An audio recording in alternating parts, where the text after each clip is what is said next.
Hi there. My name is Candace and I'm 28 years old. I've only just gotten free of a horrible relationship, and today I want to tell you about how I did it and ruined my ex-husband's life in the process.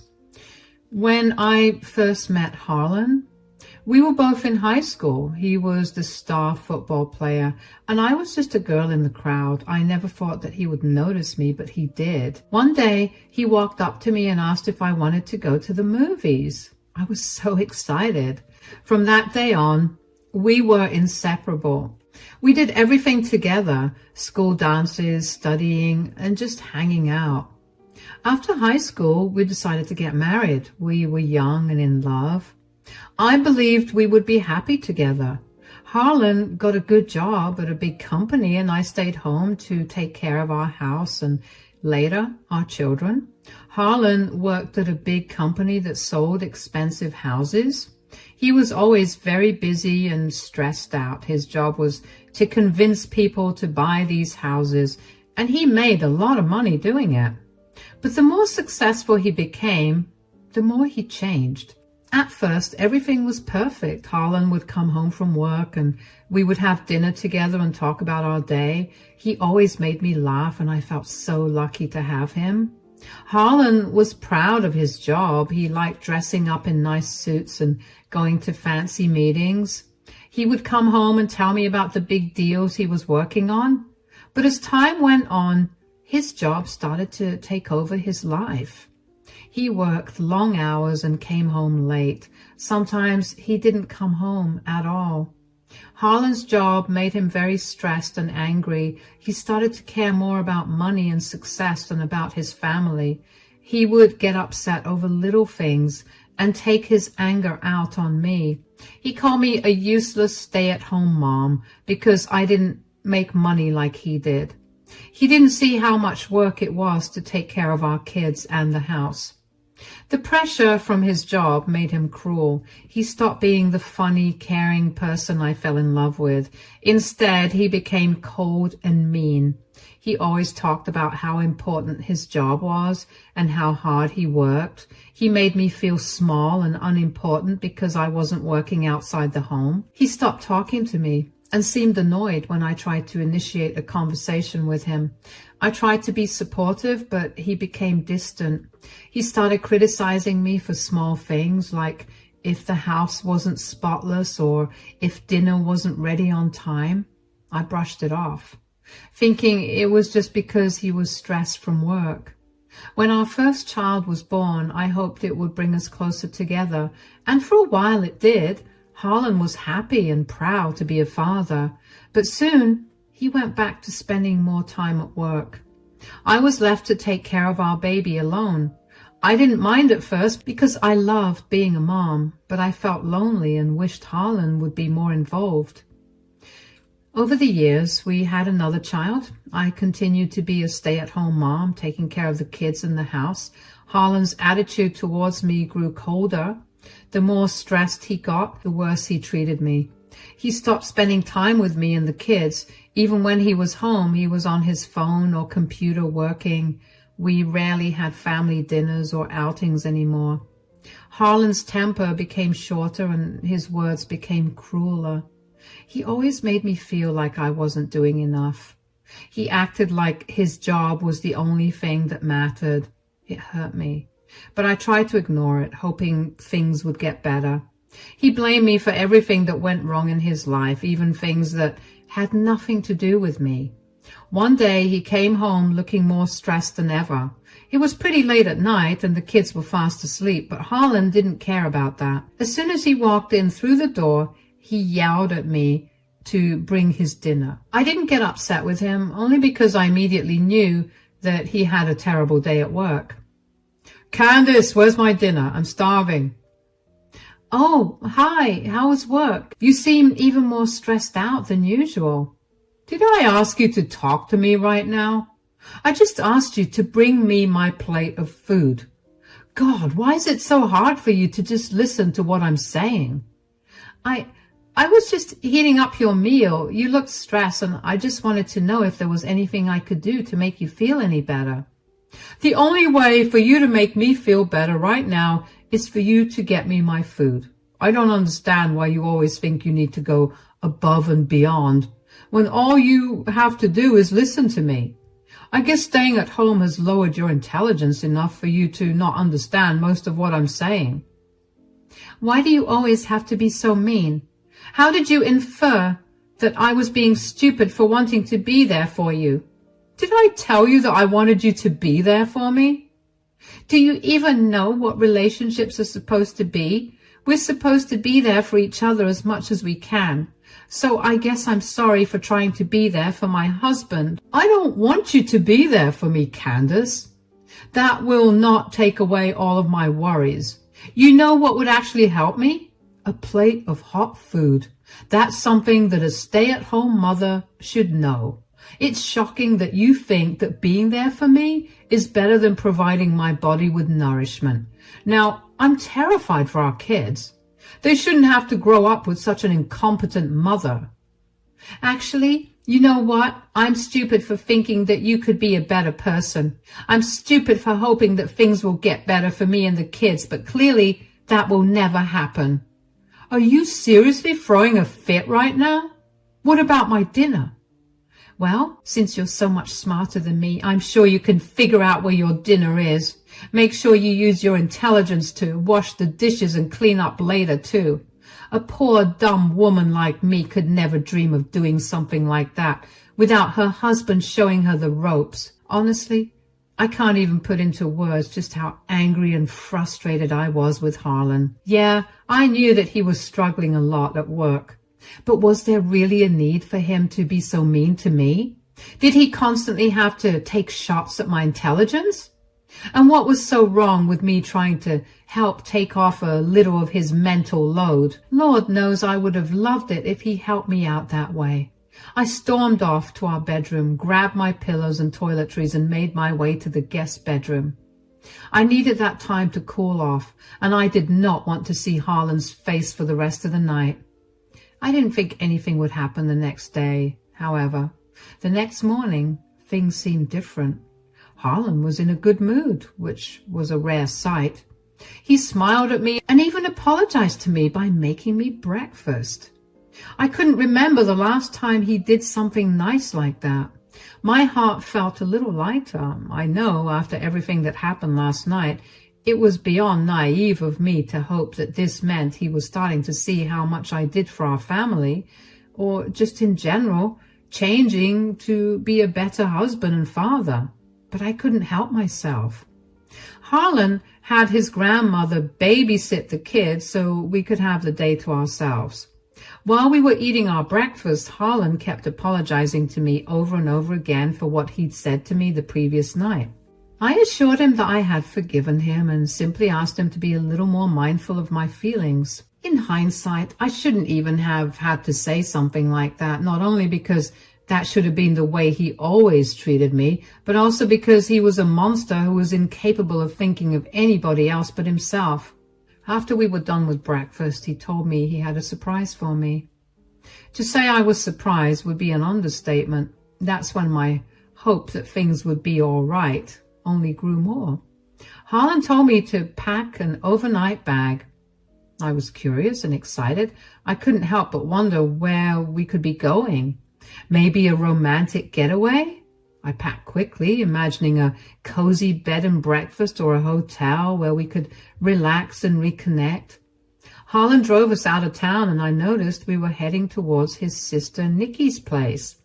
The thing is, Nikki lives close to the outskirts of the city, and past the city there's absolutely nothing for miles.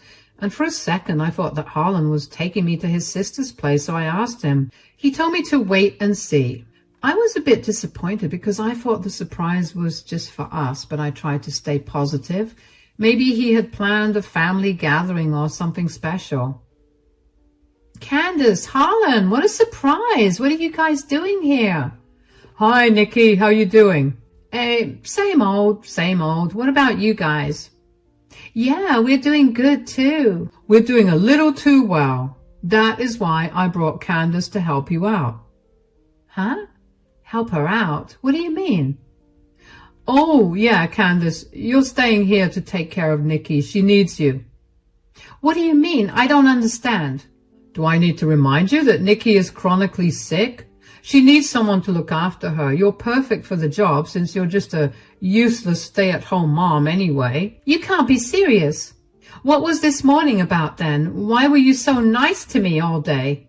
Couldn't you have just asked me instead of tricking me into coming here? Wait, what's going on, Harlan? You didn't tell me Candace was coming to stay. Nikki, you know you've been struggling with your illness. You need help, and Candace can do that for you. This is for the best. You didn't even ask me, Harlan. You just decided this on your own? What about our kids? What about our home? The kids will be fine. I'll hire a nanny. She'll take care of the kids and the home. Why didn't you hire help for Nikki if you're so keen on using your money to help take care of someone? This is a lot safer for Nikki than hiring some random stranger to take care of her. So putting our kids in the hands of a random stranger is okay? Harlan, you're beginning to sound insane. You can't just dump Candace here without warning.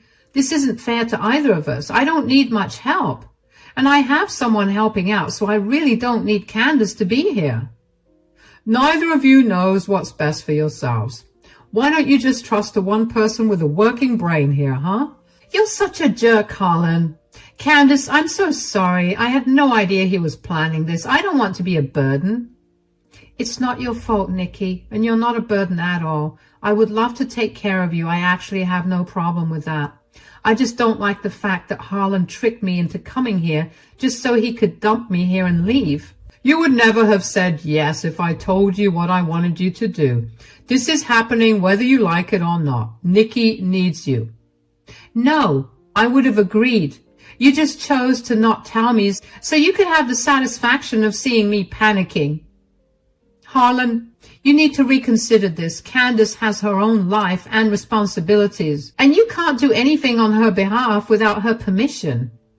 I've made my decision. This is final. We'll see about that, Harlan. You can't control everything. Candace, you don't have to stay if you don't want to. Oh, I have her phone, and she doesn't know how to drive. Not that you have a car. She has no money to her name except for what little money I'll give you when I leave. Candace will be staying here. I have to go now. I'll be back to check on things later. Tears welled up in my eyes. This wasn't a surprise. It was a betrayal. Harlan didn't want to fix things between us. He wanted to get rid of me. He left me there with no way to get back home. I felt abandoned and heartbroken. The man I loved had thrown me away like I didn't matter. For the next 2 months, I stayed with Nikki. Oh, I need to give you a little background into what Nikki struggled with.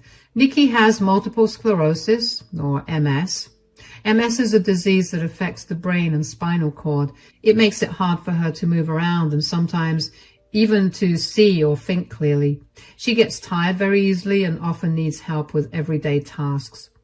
She had always been kind to me, but we were never very close. Nikki felt sorry for me. She knew how cruel Harlan could be, and she pitied me. Even though we weren't very close, she did her best to help. She even tried calling him many times to tell him to come back and get me, but he never picked up her calls. It was like he had abandoned both of us. Living with Nikki was tough. She needed a lot of care, and I was already feeling lost and alone. But I did my best to help her. In a way, taking care of Nikki gave me a sense of purpose and kept me from falling apart completely. She appreciated my help, and we started to bond over shared troubles. I have no idea how I managed to stay separated from my kids for so long. But I know that every waking second was torture for me without seeing or hearing from them. The only bigger shock to me was finding out who had been helping Nikki for so long. After about a week of staying with Nikki, a woman showed up at Nikki's place. She looked just like Harlan, but feminine. I immediately knew that it was Nikki's and Harlan's mother, Rebecca. I was way too shocked to speak. I let her into the house and she introduced herself to me. I barely managed to get words out of my mouth as I introduced myself. She realized that I was not in the space to be talking, so she gave me space to come to terms with what I was seeing and caught up with Nikki instead. Harlan never talked about his mother, Rebecca. He always changed the subject or got angry if I asked. I never understood why. He said she left when he was young, but that was all he told me. It seemed like a painful topic, so I stopped asking. But every once in a while, Harlan would slip up and tell me that his mother was a horrible, mean, and abusive person. By contrast, the more I watched Rebecca interact with Nikki, the more I realized that she was kind of caring and nothing like the person Harlan had described. I still didn't feel entirely comfortable with Rebecca from the get-go, but she did make it a point to come once every few days. We gradually began speaking, and one day, while we were having tea, I asked, and she told me everything that had really happened with Harlan, Nikki, and her. Rebecca, can you tell me what happened between you and Harlan? Why did you two stop talking? It's a long and painful story. When Harlan was a teenager, his father began abusing me. And by this time, Nikki had moved out of the house to attend college, so she never witnessed any of the abuse. But my ex-husband would hurt me often, and I was terrified for my life. I wanted to take Harlan and run away, but I had no money and no place to go. Oh, wow. I'm so sorry that you had to go through that. Harlan had never mentioned his father abusing you.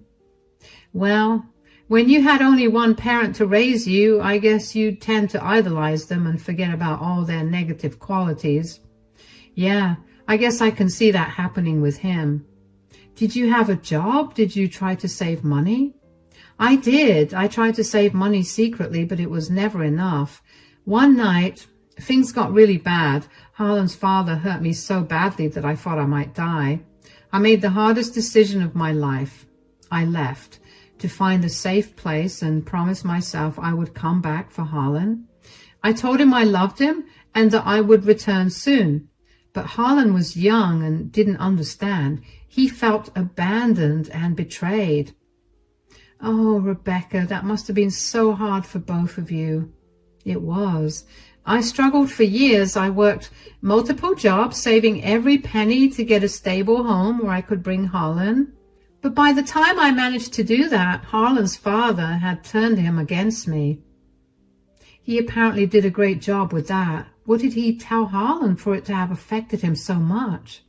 He told Harlan that I didn't love him and that I left because I didn't care about our family. Harlan believed those lies because he was hurt and angry. That's so unfair.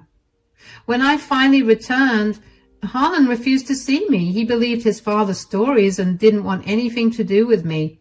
I tried for years to reconnect with him. I sent letters, made phone calls, and even visited his house. But Harlan shut me out completely. I never stopped loving him, Candace. I did what I thought was best to survive and come back for him. But he will never forgive me, and it breaks my heart every day. I'm so sorry, Rebecca. I can't imagine how hard that must be for you.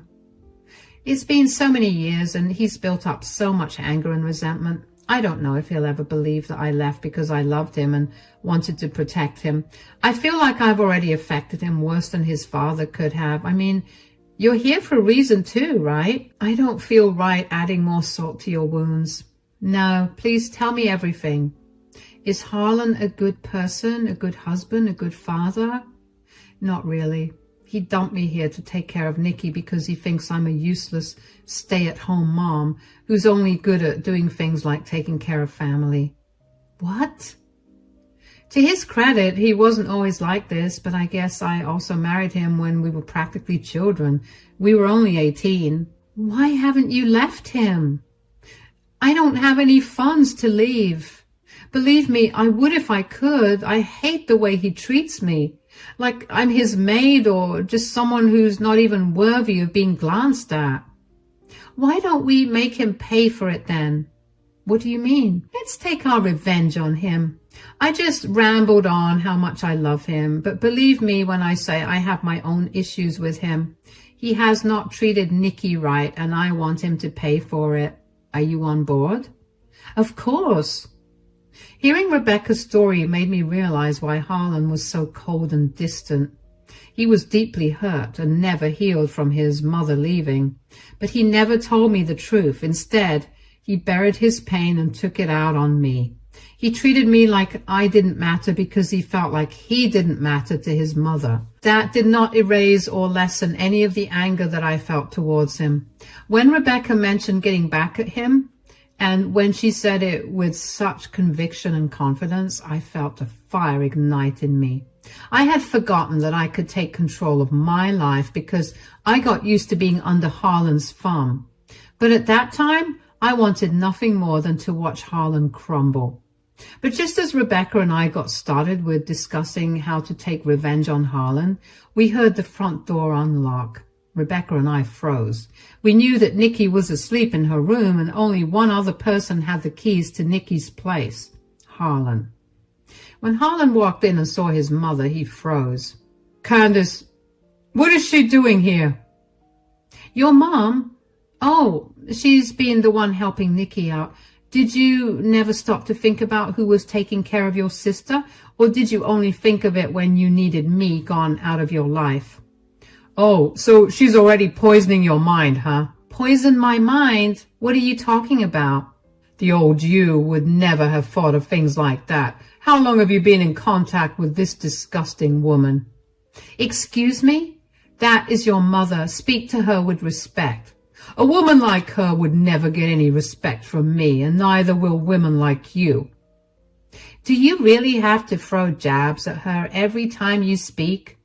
Do you always have to try to interfere in my life and ruin everything?" "I don't think I'm interfering anywhere, nor am I ruining your life." "How come every time something terrible happens to me, you are involved somehow?" "Maybe it was because of you that bad things happened. You know very well that you have neglected your responsibilities to your family for years." "What are you even talking about?" "I know that you severely neglected Nikki for years. You thought me to have the right to care for Nikki. You hated me so much that you risked your sister's life. She almost died because of your neglect, and when I tried to get you charged with the crime, you paid your way out." "She's older than me, so she should be able to take care of herself." "She couldn't, and you know that. You're now abandoning your wife, and it will only be a matter of time before you abandon your kids too. And I will not let that happen. You will pay the price for all the horrible things you've done to those in your life." "You sound insane. Do you really think your stupid empty threats are going to scare me?" "You're going to have to try a lot harder than that to get me to change. I don't want to be here anymore. This place is infested with evil. Ugh." Harlan left after that, and Rebecca took a few seconds to gather herself. I was not shocked by Harlan's behavior and attitude, but Rebecca seemed appalled by it.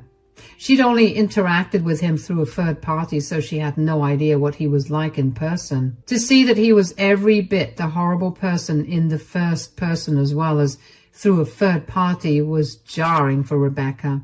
But that only made her more determined to get revenge on Harlan. Rebecca and I spent the next few weeks meticulously planning our revenge. She was deeply committed to helping me get justice for the cruelty Harlan had inflicted upon me. Our first step was legal action. Rebecca supported me in gathering all the necessary evidence, documenting every instance of Harlan's neglect and cruelty, including the heart-wrenching day he abandoned me at Nikki's house. We started with my personal experiences. I wrote down everything that had happened, from the cruel things Harlan said to me to the times he came home late or didn't come home at all. I described how he left me at Nikki's house without any way to get home. We also found old text messages and emails where Harlan had been mean and hurtful. Each piece of evidence showed how he tried to control and belittle me. Rebecca also helped me find witnesses. Nikki, Harlan's sister, was willing to testify. She had seen how Harlan treated me and knew about the day he left me at her house. Rebecca herself wrote a detailed statement about what I had told her and about her own experiences with Harlan's father, showing a pattern of abuse in the family. All this evidence was crucial for our case. Rebecca had a lot of connections because she had worked in different jobs over the years. She knew people in the legal field, business, and even the media. When she left Harlan's father, she had to start from scratch, working multiple jobs to support herself. Along the way, she met many kind people who helped her. She kept in touch with them and built strong relationships. These connections were very helpful when we needed to take down Harlan's business. With Rebecca's connections, we found people who knew about Harlan's unethical business practices. Rebecca contacted an old friend who worked in the business world and asked for help. This friend connected us with a whistleblower, someone who knew what was really going on in Harlan's company, but was afraid to speak up. With our encouragement and assurance of legal protection, this person came forward with valuable information. Rebecca's friend also introduced us to a lawyer who specializes in corporate crimes. This lawyer helped us prepare the whistleblower reports. We detailed how Harlan's company was involved in illegal activities like tax evasion and fraud. We submitted these reports to the authorities, who then started a financial investigation. The investigation took some time, but eventually they found enough evidence to charge Harlan's company with multiple crimes. They froze his assets and imposed heavy fines. Harlan's business was crippled and he couldn't recover from the financial loss. Harlan's company was crippled under the weight of legal scrutiny, pushing him towards bankruptcy. There was no escape for him. His financial empire crumbled around him, leaving him destitute and powerless. The final blow came through public exposure. I decided to share my story with everyone in Harlan's and my family through social media. I wrote a detailed account of my ordeal, describing the emotional and psychological abuse I had endured and how Harlan had heartlessly abandoned me. It didn't take long for various family members to respond and reach out to me. The response was overwhelming. Friends and family were horrified by Harlan's actions and rallied behind me with immense support. Harlan's reputation was irreparably damaged. Nobody wanted to talk to him, and many even called him to chew him out for treating the kids and me horribly. The humiliation that Harlan faced had been way too much for him to even show face. He quietly removed himself from all of our lives, and as far as I know, he's still keeping a low profile. He's barely scraping by each month, and that makes me irrevocably happy. With Harlan out of the picture, I finally started to rebuild my life. I moved back home with Jack and Lily. We found peace and happiness together, free from the constant stress and fear that Harlan had caused. Rebecca continued to be a big part of our lives, offering support and love. She became the grandmother my kids never had. I found joy in the little things again. I started a small business from home, something I had always dreamed of. It was hard work, but it was fulfilling. I also joined a support group for women who had gone through similar experiences, and it helped me heal. Jack and Lily thrived in the new environment. They were happier, more relaxed without the tension that Harlan used to bring into our home. We spent more time together, going to the park, playing games, and just enjoying each other's company. I finally felt free and strong. I was no longer just a useless stay-at-home mom, as Harlan had called me. I was a mother, a businesswoman, and a survivor. I had taken control of my life and found happiness again.